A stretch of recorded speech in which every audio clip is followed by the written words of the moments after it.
Whenever life hits hard, don't be sad. Every dark night has a sun in the early morning. என்னடா காலையிலே philosophy இங்கிலீஷோட பேசுகிறேன்னு பார்க்குறீங்களா? Hi hello மக்களே, நான் உங்கள் அஜித்.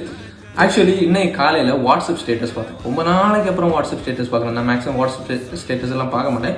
இன்ஸ்டாகிராமில் ரொம்ப ஆக்டிவாக இருப்பேன். வாட்ஸ்அப் ஸ்டேட்டஸ் பார்க்கல. பார்த்தா இந்த ஏஜ் கேட்டகரி 20லேருந்து 55 வரைக்கும் எல்லாருமே சோக ஸ்டேட்டஸாக போட்டிருக்கீங்க. ஆனால் எல்லாருமே சோக ஸ்டேட்டஸ் அவங்க சோகமாக இருக்கனால போடுறாங்களா இல்லை அடுத்தவங்களை புல் பண்ணுறதுக்காக போடுறாங்களான்னு எனக்கு புரியலை. பட் எனக்கு புரிஞ்ச ஒரே ஒரு விஷயம் என்னென்னா, அந்த ஏஜ் கேட்டகரி லைக் 20 to 30 எல்லாருக்குமே அந்த கஷ்டம் இருக்கும். ஏன்னா எனக்கும் அந்த கஷ்டம் இருக்கும். நானும் ஃபீல் பண்ணி தான் இருக்கேன். அந்த கஷ்டம் எப்படா மாறும் அப்படின்னு சொல்லிட்டு every dark night has a sun in the morning. ஆமாம், அந்த மாதிரி தான். பட் அந்த கஷ்டத்தை எல்லாம் உடைக்கணும். நீங்கள் ஒரு கொஸ்டின் கேட்கலாம், 30 வயசுக்கு அப்புறம் என்னடா கஷ்டம் இருக்காதானா? 30 வயசுக்கு அப்புறம் கண்டிப்பாக கஷ்டம் இருக்கும். ஆனால் அதுவாக பழகிருங்க, அதான் ஒரு விஷயமே.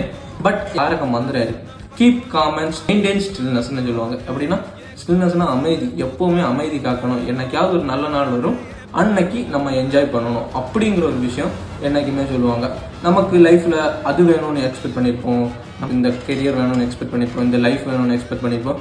எதுவுமே கிடைக்காம போயிருக்கும். இருக்கிற லைஃப்பை வச்சுட்டு, இருக்கிற சந்தோஷமான மக்களை வச்சுட்டு நம்ம ஒரு ஹேபிட்டை உண்டாக்கிட்டு நம்ம ஜாலியாக இருக்க பார்க்கணும். அண்ட் எதெல்லாம் கிடைக்கலையோ, எதெல்லாம் கிடைக்க மாட்டேங்குது அப்படின்னு ஃபீல் பண்ணுறவங்களுக்கு ஒரே ஒரு பிலாசபி தான், நாகூர் பிரியாணி உளுந்தூர் பேட்டையில் இருக்கிற நாய்க்கு தான் கிடைக்கணும்னு எழுதியிருந்தா அதை யாராலையும் மாற்ற முடியாது. அந்த மாதிரி இந்த வீடியோ உங்களுக்கு பிடிச்சிருந்தா லைக் பண்ணுங்கள், ஷேர் பண்ணுங்கள், சப்ஸ்கிரைப் பண்ணுங்கள். மறக்காமல் நல்ல ஒரு நெகட்டிவ் கமெண்ட் எல்லாம் அடிக்காமல் போங்க. நானே கஷ்டத்தில் இருந்தால் இந்த இது சிரிச்சுட்டே வீடியோ போட்டுருக்கேன். ஓகே, பாய்.